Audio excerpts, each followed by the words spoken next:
ఏపీలో ఎర్రచందనం అక్రమ రవాణాను పూర్తిగా తుడిచిపెట్టేలా అటవీశాఖ ప్రణాళికలు సిద్ధం చేసింది. స్మగ్లింగ్ ముఠాల నెట్వర్క్ను మూలాలతో సహా నిర్మూలించేలా చర్యలు చేపట్టారు. డిప్యూటీ సీఎం పవన్ కళ్యాణ్ ఆదేశాలతో ఫారెస్ట్ అధికారులు విస్తృత తనిఖీలకు శ్రీకారం చుట్టారు. ఏపీలో ఎర్రచందనం అక్రమ రవాణాపై డిప్యూటీ సీఎం పవన్ కళ్యాణ్ దృష్టి సారించారు. ఇటీవలి అటవీశాఖ అధికారులతో వరుస సమీక్షలు నిర్వహించారు. గడిచిన 2 ఏళ్లలో ఎర్రచందనం అక్రమ రవాణాను అరికట్టేందుకు తీసుకున్న చర్యలు, సాధించిన పురోగతిపై ఆరా తీశారు. అటవీ సంపద పరిరక్షణలో ఏమాత్రం రాజీ పడొద్దని, స్మగ్లర్లపై కఠినంగా వ్యవహరించాలని పవన్ తేల్చి చెప్పారు. ఎర్రచందనం స్మగ్లింగ్పై ప్రభుత్వం అవలంబిస్తున్న జీరో టాలరెన్స్ విధానాన్ని క్షేత్రస్థాయిలో మరింత పటిష్టంగా అమలు చేయాలని సూచించారు.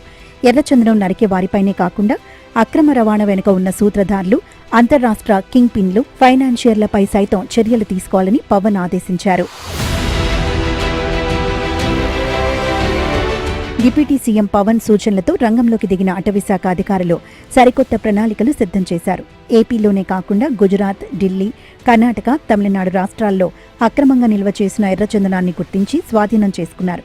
గతంలో ఎర్రచందనం కేసుల్లో కన్విక్షన్ రేటు 3% కంటే తక్కువగా ఉండేది. అయితే కూటమి ప్రభుత్వం వచ్చాక అన్ని విభాగాల సమన్వయంతో ప్రస్తుతం 95% కేసుల్లో నిందితులకు శిక్షలు పడుతున్నాయి. 2 ఏళ్లలోనే 12 మంది ప్రధాన స్మగ్లర్లపై పీడీ చట్టం కింద చర్యలు తీసుకుంది.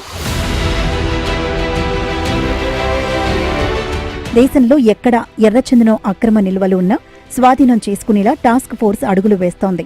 విలువైన సంపదను రక్షించేందుకు అత్యాధునిక సాంకేతికత, డ్రోన్ల నిఘాను మరింత విస్తృతం చేశారు.